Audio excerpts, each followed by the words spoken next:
Bienvenue dans cette nouvelle capsule. Parmi les nombreuses choses qui nous occupent parfois l'esprit, arrivera immanquablement un jour le problème du choix.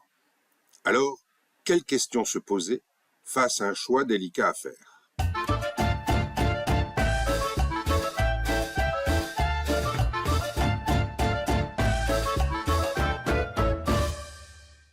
Que ce soit dans notre vie privée, familiale, professionnelle, personnelle ou même amoureuse, certaines situations vont nous demander de faire un choix. Chaque situation où nous avons à faire un choix dépend bien évidemment de son contexte. Très souvent, ce choix est facile à faire, car le passage en revue des différentes options ne pose pas de difficultés particulières et la meilleure solution apparaît d'elle-même. Par exemple, si j'ai envie de manger quelque chose, vais-je choisir des macarons, des crackers ou même du homard? Ce genre de conflit ne subsiste pas longtemps dans notre esprit et nous passons rapidement à autre chose. Mais parfois, ce n'est pas si simple. Le dilemme persiste, surtout si notre décision risque d'avoir un impact plus profond sur notre vie. Les questions se mettent alors à se multiplier, à affluer, nous envahissent et se mettent à tourner dans tous les sens. Cette situation nous irrite et au final, draine toute notre énergie. Alors comment faire?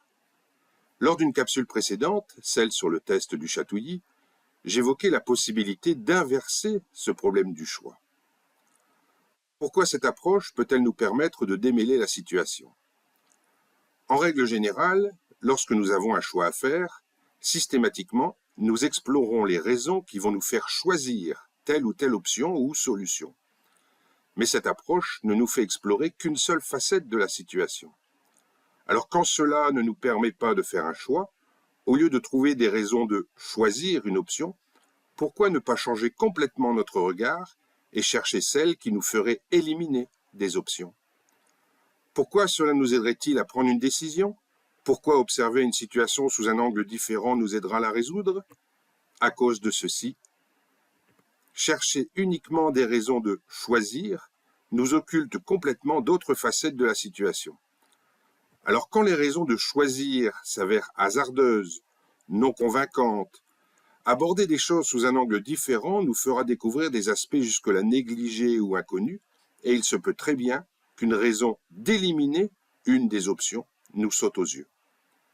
Ne restant plus qu'une seule possibilité de réponse satisfaisante, le problème du choix aura donc été éliminé. Je suis bien conscient que cela ne fonctionnera peut-être pas à tous les coups, mais ne négligez pas cette possibilité. Alors la prochaine fois que vous êtes face à une telle situation, ne vous dites plus que vous avez un choix à faire, mais peut-être que vous avez des éliminations à faire.